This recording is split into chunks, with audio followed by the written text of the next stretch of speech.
Boa noite, pessoal. Aqui é o Pedro, esse é o Vitor. Boa noite, gente. Da Quant School. Vocês conhecem a gente do Twitter, agradeço a presença de todo mundo. A gente hoje vai fazer um webinar sobre coronavírus no R. E esse webinar tem um fim aí muito mais didático para a gente apresentar um pouco da estrutura do R, como manipular os dados, como manipular uma base de dados aberta que você puxa na internet, depois manipular, plotar um gráfico, depois fazer algum tipo de análise junto com as variáveis do mercado financeiro, seja o S&P e Bovespa. O Vitor vai passar linha a linha do código de forma bem sucinta. Então, o objetivo é muito mais apresentar o tipo de ferramenta e como manipular ela, como usar ela, e sabendo que daqui a alguns meses a gente vai soltar um curso, e aí esse curso vai ser muito mais aprofundado, tanto na parte mais básica de instalação da ferramenta, depois a parte mais intermediária, mais avançada, voltada especificamente aí para quem trabalha no mercado financeiro, que tem interesse em entender um pouco melhor de como usar o R nas finanças quantitativas, né? Mas esse webinar aqui é especificamente sobre esse momento, vamos dizer assim, de coronavírus e como fazer isso de forma automatizada. Aqui um pouquinho sobre a gente vai compartilhar essa apresentação, deixar aí à disposição de vocês e vamos... Estão escutando? Está me escutando, Vitor? Estou, perfeitamente. Então, essa é a interface do RStudio, né? Para quem já trabalha com R, provavelmente já conhece o RStudio, é a IDE, né? O ambiente de desenvolvimento mais utilizado para o R. E aqui o que a gente tem são 4 principais painéis, eles têm mais algumas funcionalidades, mas a gente não vai entrar nesses detalhes aqui. São 4 principais painéis, né? Então aqui a gente tem o R rodando, né? Então são o console que está aqui, que vai fazer todas as operações para a gente. A gente tem o nosso ambiente, que ele está aqui vazio no momento, que são todas as variáveis que foram carregadas, etc. E os nossos gráficos, eles vão aparecer nessa janela de baixo aqui, né? Então, a primeira coisa que a gente vai fazer para qualquer análise de dados, a gente precisa capturar os dados, né? Então, eu consegui esse link buscando no Google, né? Então, no momento em que você faz ao invés de fazer em algum site que tinha esses dados disponibilizados, ao invés de fazer o download, você salva o link e você já consegue jogar diretamente para dentro do R, usando a função read.table e atribuindo ao argumento file o link que você está querendo trabalhar. Então, só isso já é um facilitador gigante da vida da gente, porque você consegue ter os dados mais atualizados que estão no servidor diretamente salvos para o R, né? Então, o R tem só explicando um pouquinho da sintaxe, o R ele tem essa setinha, né, que atribui variáveis e que cria variáveis, né? O pessoal de ciência da computação tem a se incomodar um pouco com isso, né, porque não usar o igual, mas é uma cultura do R e o igual pode ser substituído ali, mas é uma coisa que a gente sempre faz, né? Então, a gente já consegue identificar aqui um código em R direto por essa utilização, né? E aí a gente já vai começar. O que eu estou fazendo onde o cursor está piscando, eu posso apertar o Command Enter e ele vai jogar a linha de código que estava aqui no script direto para o console, né? E aí você vai ver ela atuando aqui, que se você prestasse atenção, ele ia aparecer um stop aqui por um tempo enquanto ele baixava esses dados. E essa variável que a gente criou nesse momento, ela aparece aqui no nosso environment, né? No nosso environment global. E aqui a gente já consegue, graças ao RStudio, ter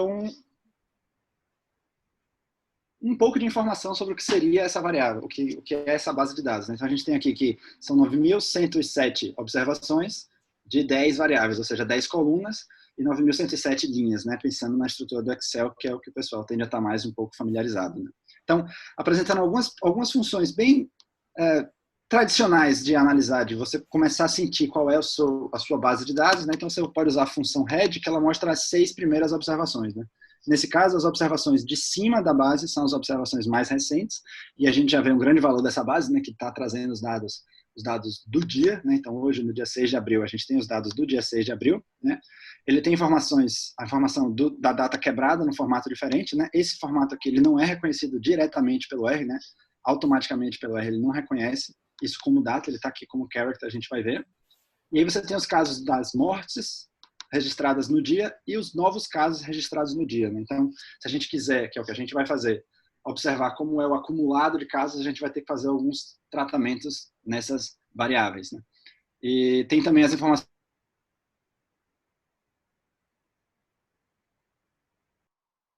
em 2018 que não vai ser interessante para as nossas análises agora, né? Da mesma forma que você tem a função head, você tem a função tail, que ela mostra os 4 últimos, né? Ou no caso, os 4 primeiros, né? E do Zimbábue a gente só passa a ter dados a partir do dia 21/3, né? Então, mas a gente sabe que essa base ela não começa daí, mas nesse caso, nesse país específico, ela começou daí, né?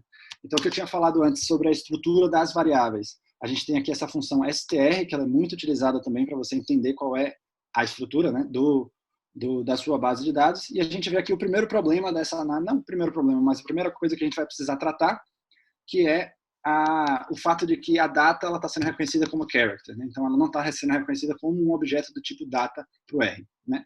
E para resolver esses problemas e alguns outros, a gente vai invocar o nosso querido dplyr, que é parte do Tidyverse, que é um framework de trabalho que a gente já fez alguma propaganda no Twitter sobre ele, né, que a gente gosta muito de trabalhar com isso.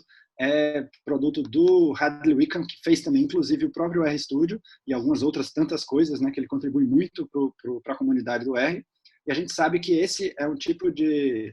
É uma das grandes características positivas de você trabalhar com R, né, a comunidade e como as pessoas contribuem livremente para o programa e para a comunidade em si, e como isso é positivo, e a gente vai ver aqui uma manifestação disso, né?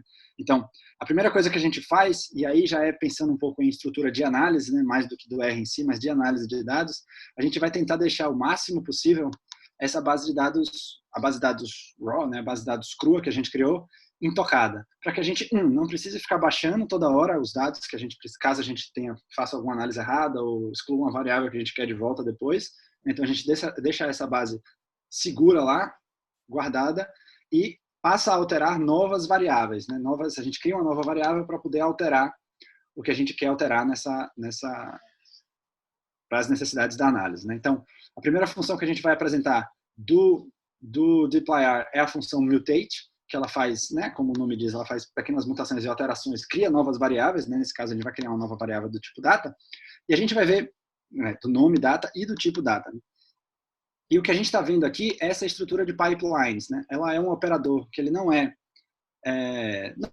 tão usual, né? É um operador específico do dplyr, e ele é muito interessante você trabalhar nesse formato de pipelines, né? Como se você tivesse um duto de análise, e aí você vai jogando todo o resultado da análise anterior, você joga na análise seguinte, né? Então, a ideia é que você pega essa base de dados crua e aí você vai jogar no mutate.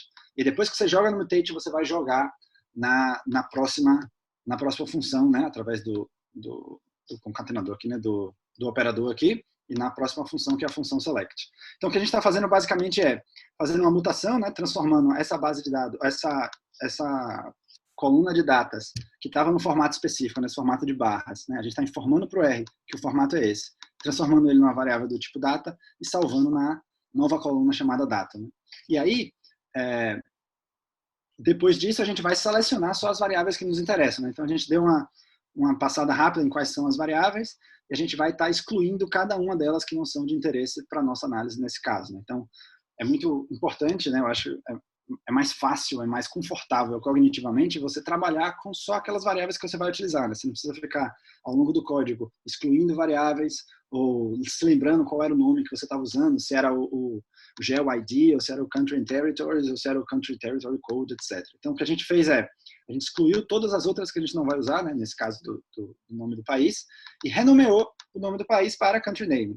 Eu tenho o costume de sempre manter as variáveis, nome das variáveis em inglês, porque evita o uso acidental de acentos ou outros caracteres específicos do português que podem criar algum problema, principalmente quando você está trabalhando com mais de uma pessoa com o mesmo código, né? Então isso pode gerar alguns problemas. Então a gente sempre tenta deixar as variáveis, e aí já é um padrão meu, né? Acaba sendo um padrão nosso também. E da mesma forma que a gente fez antes, né? Só que agora usando o pipeline, só a título de exemplo, né? A gente cria nosso data frame aqui, ele tem o mesmo número de observações, naturalmente, mas ele tem um número de variáveis diferente, né? E aí a gente vê como é que ficou, né? Então, as 6 primeiras observações são essas, né? Ele está na ordem que a gente foi criando e excluindo, né? E a gente tem o nome do país, os casos dia a dia, as mortes e o número a data, né? Que agora a gente já consegue ver aqui pela mesma função str, que ela está no formato de data, né? E aí isso é muito importante para a gente trabalhar nos gráficos, porque o gráfico, ele naturalmente, né, quando você vai trabalhar com a série temporal, você precisa que você não perca a informação do que veio depois e do que veio antes, né, no caso das datas. Aqui você consegue até ter o dado de distância aqui também, para poder para que as coisas sejam, né, plotadas em ordem, a gente consiga preservar esse nível da medida aí, né? Então, uma vez tratada a base de dados, a nossa base de dados de trabalho é essa base de dados DF, né? O nome mais genérico possível, é um data frame, a gente vai trabalhar com ele.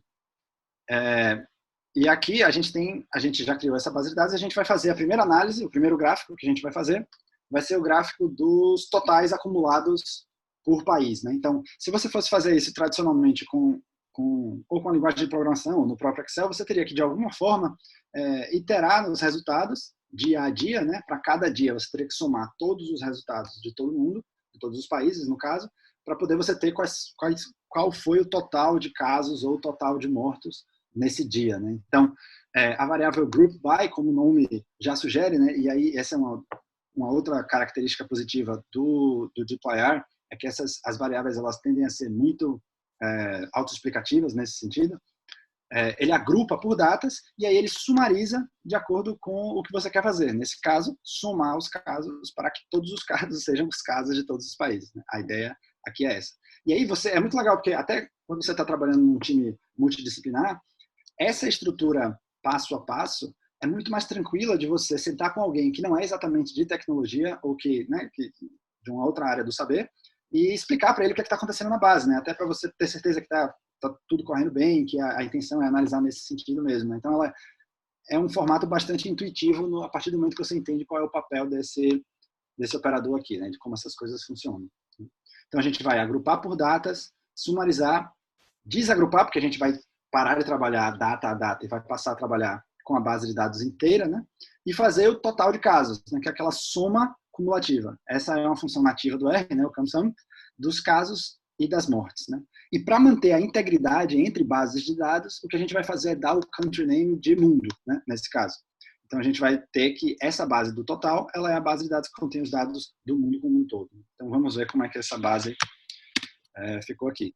E só para adiantar também, a ideia é que fiquem à vontade para fazer as perguntas na opção do chat aqui, né? E aí a gente vai pegando essas perguntas e vai respondendo paulatinamente depois lá no próprio Twitter e vai gerando conteúdo e tirando dúvidas e vendo como é que ficou, né? Para a gente ter essa interação aí com vocês. Vamos ver como é que ficou essa estrutura do DF total, né? Mantendo o que a gente esperava, né? O formato do tipo data, o country name do tipo character, que era o que a gente queria, né? E as outras variáveis numéricas do tipo inteiro, porque era como estava lá. E aqui a gente já consegue ter um primeiro resultado, digamos assim, um primeiro resultado útil, entre aspas, de toda essa análise que a gente está fazendo, e serve de exemplo do tipo de coisa que você consegue fazer com linguagem de programação e como é prático fazer esse tipo de coisa, né? Naturalmente, me deu algum trabalho construir esse script até aqui e pensar nessas linhas de código de uma forma que fizesse sentido, deixá-las todas comentadas, de modo que seja, né, autoexplicativo para uma pessoa que pega esse script para ler depois, ou até eu mesmo no futuro. Mas, uma vez que isso está feito, uma vez que esse trabalho, né, como se fosse um sunk cost, já tem aí, já tá ali, para cada dia novo, para cada vez que essa base de dados cresce, e uma vez que ela cresça, ela é automaticamente capturada pela função read.table cá em cima. Uma vez que essa base de dados cresça, a gente consegue ter o dado, né, mais atualizado do dia de como é que está de como estão os casos e como está a mortalidade do coronavírus, né? Então, isso é um conceito muito poderoso, é uma análise simples no sentido de que a gente está vendo esses dados em todos os lugares, mas o que importa aqui, o que a gente está querendo passar, é a ideia desse conceito de automação, esse conceito de você não precisar fazer retrabalho, de ter que reconstruir um código para poder ter uma informação que você já sofreu para conseguir, né, nesse sentido. E esse é um exemplo claro disso, né? Então, sempre que você rodar essas 52 linhas de código, você vai poder ter os dados mais atualizados dos casos do dia, o número de mortes e o total de casos acumulados, o total de mortes acumulados no mundo. Então, isso já é já tem uma ideia, passar agregar esse valor aí para vocês. Vamos agora para os gráficos, né, que é o que a gente anunciou que ia fazer e vamos fazer. A primeira coisa que a gente vai fazer é carregar mais um pacote também do Hadley-Wickham, que é esse ggplot, que são gráficos extremamente elegantes e gráficos extremamente úteis para você fazer uma análise exploratória, para você poder descobrir relações entre os dados e explorar mesmo, né? Tipo, como são, qual é o que está ali nessa base de dados que você está manipulando, né? Ele tem uma estrutura, né, que ele chama de gramática dos gráficos, né, que ela é um pouquinho, algumas pessoas têm alguma dificuldade de começar a lidar com esse pacote, porque ele tem algumas particularidades de como ele funciona, mas uma vez que você aprende, você agradece todo o tempo que você passou. Essa curva de aprendizado aí, ela compensa, né? E a gente vai ver alguns exemplos de por que ele é tão prático, né?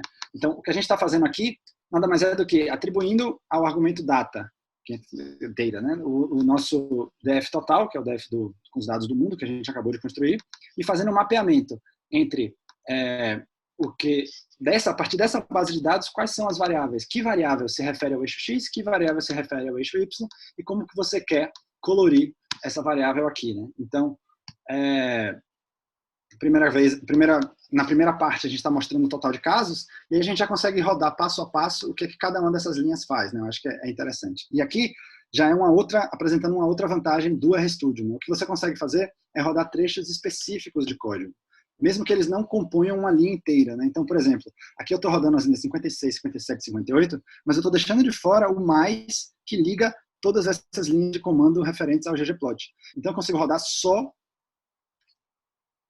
única e exclusivamente, essa parte que está selecionada do código. E a gente consegue ver o que ela faz. Então, é como se você tivesse, para quem já programou, com um debugger ligado o tempo todo. Então, você consegue avaliar, entender como é que uma função que você não tem tanto domínio, como é que ela funciona, e testando como é que isso acontece, etc, etc. E aí, nesse sentido, o que a gente consegue ver é que o ggplot, só a função pura do ggplot, o que ela faz é criar um canvas, uma espécie de canvas, que é onde vai ser plotado os seus gráficos, né? Mas ele não sabe ainda, ele sabe que o eixo X é o eixo de data, ele sabe que o eixo Y é o eixo de casos totais, que foi o que você definiu aqui, mas ele não sabe ainda qual é o tipo de informação que você vai colocar aqui, né? Então, será que você vai fazer um gráfico de barras? Você vai fazer um gráfico de linha? Você vai fazer um box plot? Enfim. E aí, a próxima linha, ela informa o ggplot de que tipo de informação que você está querendo colocar aqui. Que tipo de geometria, né, na linguagem do ggplot que você está querendo colocar aqui. E nesse caso, é uma geometria do tipo linha. Então, a gente consegue ver o crescimento tão repetido da curva exponencial aqui se manifestando no número de casos, né? E aí, para adicionar o número de mortes, é super fácil, porque ele já tá como se já tivesse carregado no Canvas a informação da base de dados que você está utilizando, e você consegue simplesmente dizer, bom, eu quero um outro mapeamento, que é mapear de novo o X no total de mortes dessa vez. E aí eu vou querer colorir em função desse total de mortes. Então, eu vou rodar agora as 3 linhas que compõem os 3 comandos que compõem essa plotagem, a gente já consegue ver um gráfico aí da evolução, tanto do total de mortes, quanto do total de casos do coronavírus no mundo, né? E aí eu acho que isso já é bem legal. Mas a informação do mundo é uma informação condensada, né? A gente pode querer também ver como é que é essa informação país a país, porque a gente sabe que os países têm ritmos diferentes, a gente sabe que começou na China, depois se espalhou para a Europa, a gente sabe que isso pode ter tido algum efeito na percepção de risco e como isso afetou os mercados, etc, etc. Então a gente vai trazer aqui a questão dos dados país a país, né? Então, a primeira coisa que a gente vai trazer é mais uma função dessas exploratórias iniciais, que é essa função unique, que ela vai mostrar cada um dos nomes dos países uma vez só, para a gente ver como é que ele está estruturado, para, por exemplo, saber que nos Estados Unidos ele está separando, ao invés de separar com espaço, ele separa com underline, que é uma coisa que a gente vai incorporar aqui, né? Então, mais uma vez, recorremos ao nosso querido pipeline, deixa eu aumentar um pouquinho aqui, recorremos ao nosso pipeline para ver que, para filtrar esses países, escolhemos aqui alguns países que são os países que estão em mais destaque na mídia, porque estão com mais casos, e o nosso querido Brasil aqui, para ver como a gente está em relação ao resto do mundo. Então, o que a gente está fazendo aqui, em termos gerais, a gente está filtrando no DF, no Data Frame, que é aquela nossa base de dados geral, né, que foi a base de dados que originou o DF total e foi a base de dados que vai originar agora o DF Country, né, que seria o DF por país. E aí a gente vai, partindo dessa base de dados, a gente vai filtrar nessa base de dados as linhas em que a coluna Country Name contém está dentro, né, esse vetor aqui de países. Então, isso é uma forma muito fácil de você modificar a sua análise, né? Então, suponha, por exemplo, que eu quero incluir também os dados de Portugal aqui. É simplesmente você colocar mais uma linha com o nome do país no formato que está lá e ele vai ser adicionado à sua análise da mesma forma que as outras, né? Então, da mesma forma, procedemos com essa base de dados já reduzida, seguindo a lógica do pipeline. Agrupamos por country name, dessa vez, né, porque a gente quer os resultados agrupados por país. Organizamos por data. E aqui fazemos a mutação do total de casos e o total de mortes, da mesma forma que fizemos lá em cima, né? Então, a gente faz essa soma cumulativa, né, dia a dia, para poder gerar o total de casos e o total de mortes, né? A gente precisa agrupar por país, nesse caso, porque senão ele faria o total que não faz muito sentido, né? Seria o total desse conjunto de países, né? Então, não é isso que a gente quer. A gente quer o total por país. Então, a gente quer que ele itere no país para poder ter os resultados para cada um deles separadamente. Então, a gente pode olhar aqui como foi que ficou o DF Country, e comparar com o DF total, né? Eu acho que é o exercício aqui nesse momento da gente comparar essas duas bases de dados. Então, a gente tem aqui que os nomes das variáveis são os mesmos, tá vendo? Isso foi feito deliberadamente, de propósito, mas a ordem das colunas ela não foi, porque cada uma foi manipulada de um jeito, né? Então, na medida que a gente foi acumulando colunas, elas foram sendo geradas nesse sentido. E uma das funcionalidades do R, que também é do dplyr, essa função bind rows, é que ele consegue já identificar qual é cada uma das colunas e reorganizar elas de acordo com a sua necessidade, né? Então, na hora o bind rows, o que ela faz é juntar essas duas bases de dados numa base só, que eu chamei de dfplot, que é o que a gente vai usar para plotar os gráficos, tanto do mundo, quanto os gráficos, as linhas de cada país, né? Então, nesse caso, só dos casos.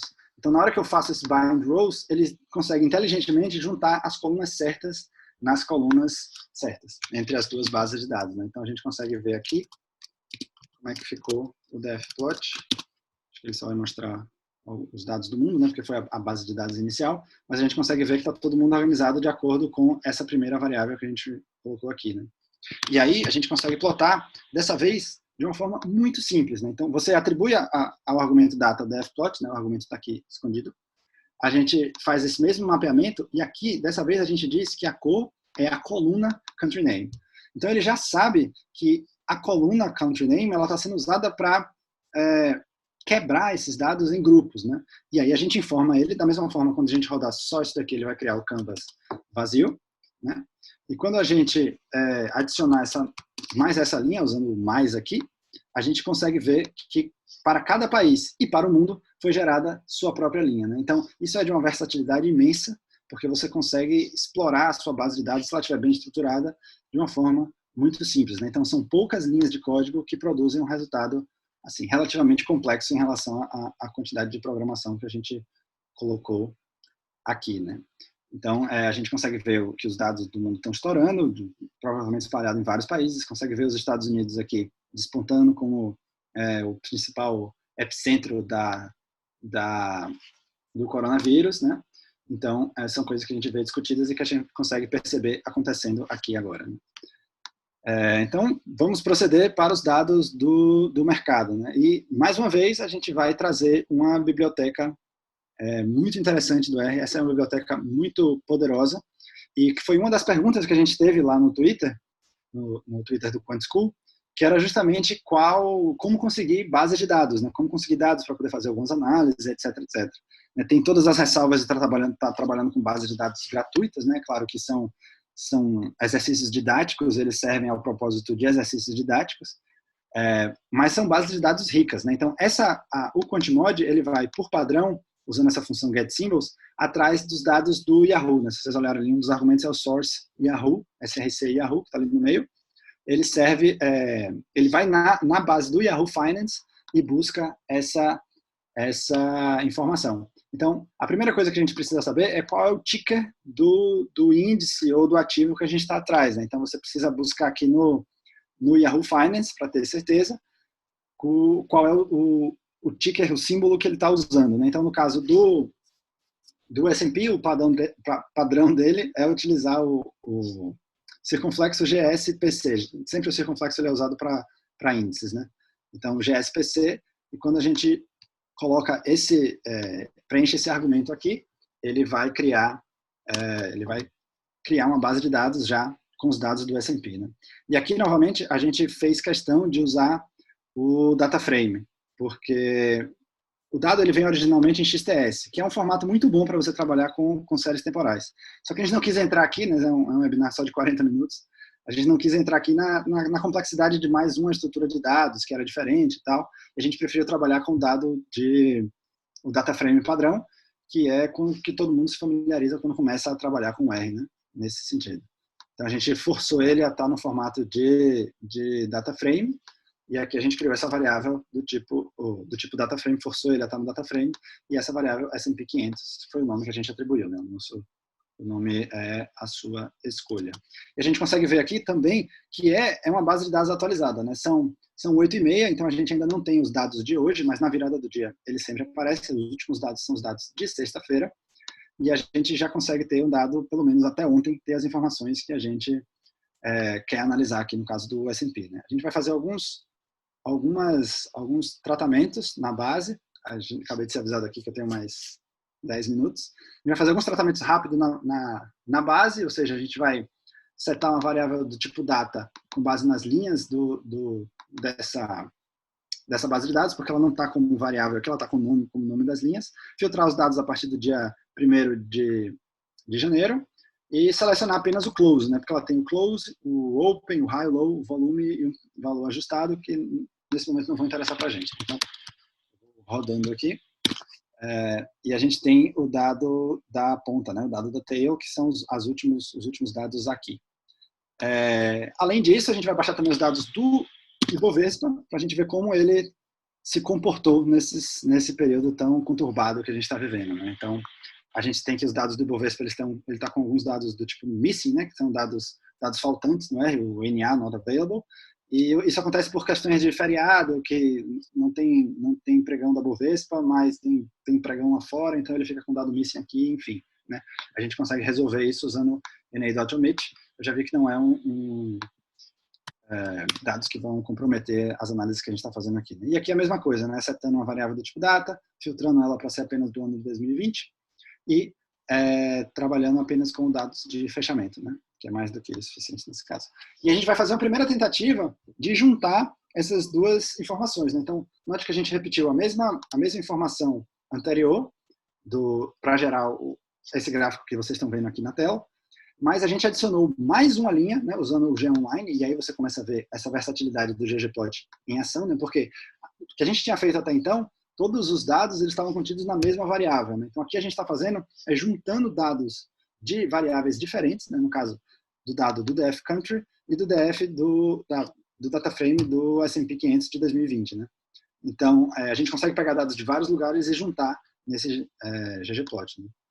Mas o que a gente vê aqui quando a gente roda a primeira vez é que a escala está totalmente trocada, né? Então o dado do S&P, se você olhar aqui embaixo, ele é essa linhazinha azul, e ele definitivamente não está dando a devida magnitude à queda que a gente viu nesses últimos dias, nessa escala que está aqui, né? Então a gente precisa reescalar ele, né? Fazendo nada mais nada menos do que uma transformação linear. Aqui a gente foi tentando os valores, né, de modo força bruta, mas o ideal é que isso seja, na verdade, uma função das outras variáveis, né? Então o range máximo do que a gente tem aqui, no caso que seria dos Estados Unidos, porque a gente tirou os dados do mundo, entraria como função aqui, e o range do S&P entraria também como função para construir esse reescalonamento da variável, que nada mais é do que uma transformação linear, né, que vocês estão vendo aqui. E aqui a gente já consegue ver o comportamento do S&P, e a gente vê a associação entre o S&P e o crescimento, a queda do S&P e o crescimento dos casos, particularmente na Itália, aqui, né, que está aqui embaixo. E aí a gente pode incluir também o Brasil, né, só para finalizar, nos últimos 6 minutos, a gente faz um processo parecido, né? Então a gente vai sempre adicionando mais linhas adicionando o G-Online, dando a ela a base de dados para construir essa nova linha, e aí fazendo um escalonamento no mesmo sentido, né? E aqui a gente consegue ver o gráfico como ficou e ver como as duas classes de ativo, né, tanto o Brasil quanto a Bolsa dos Estados Unidos, eles variaram juntos, né? Então, o pessoal fala que na crise, em momentos críticos, toda a correlação é 1. Talvez tenha alguma coisa a ver com isso. E aí, para quem gosta dos detalhes estéticos, né? Então a gente vê que o eixo Y ele ainda está com o nome de top case, que não necessariamente representa isso, né? A gente tem os dados, o date aqui com essa variável minúscula, a legenda ela está com meio estranha e o gráfico está sem título. Então, pela mesma lógica de você ir acrescentando lâminas nessa visualização gráfica, né, do ggplot, a mesma lógica do ggplot, você pode também adicionar esses elementos mais formais, mais de exibição, de qualidade de exibição mesmo, que seria no caso o título, o nome da legenda e os labels dos eixos, né, tanto do X quanto do Y. Né? E a gente consegue ver aqui como o gráfico ficou no final. Então a ideia era essa, mostrar mais ou menos as funcionalidades, algumas funcionalidades genéricas do R. O objetivo aqui não é fazer um tutorial no sentido de que as pessoas saiam daqui aprendendo exatamente como funciona cada uma dessas coisas. É mais uma espécie de teaser do que o R é capaz para quem não está tão familiarizado assim. E eu passo a palavra agora para Pedro, caso ele queira falar mais alguma coisa. Pedro, me ouve? Sim, obrigado aí, Vitor. Como você comentou, a gente foi passando bem rápido nos scripts, acho que era muito mais o ponto de apresentar a ideia, a lógica da programação, o que pode ser feito no R. Bastante gente perguntando se a gente vai disponibilizar no YouTube. Sim, a gente vai subir, a gente tem total certeza de que vai ser importante para as pessoas verem de novo e verem com calma, né? E acho que o script também a gente pode disponibilizar, né? Um script aí de 180 linhas para o pessoal dar uma brincada com ele. E reforçar que nos próximos meses a gente vai estar trabalhando duro para fazer o lançamento do curso. Essa coisa do coronavírus deu uma atrasada, né? Porque a gente tem que ir no estúdio e tal, tem toda uma questão que a gente está prezando pela qualidade da filmagem e agora estamos todos em casa. Mas o curso está ficando bem longo, bem profundo, tanto na parte mais básica, tanto como instalar o R, das funções, depois a parte de gestão de portfólio, da parte de indicadores financeiros, da parte de índices de eficiência. Então a gente está tentando unir bem aí o que a gente conhece tanto de mercado financeiro e também das ferramentas de programação, né? Então fica acompanhando as novidades, a gente vai estar sempre falando no Twitter aí, acho que é o canal que o pessoal mais acompanha a gente, tem um Instagram também, e depois o YouTube agora. E obrigado a presença de todo mundo. As perguntas eu vou recolher aqui depois para tentar responder se ficou alguma dúvida e vamos falando. Obrigado aí, Vitor. Muito obrigado, gente. Valeuzão. Valeu.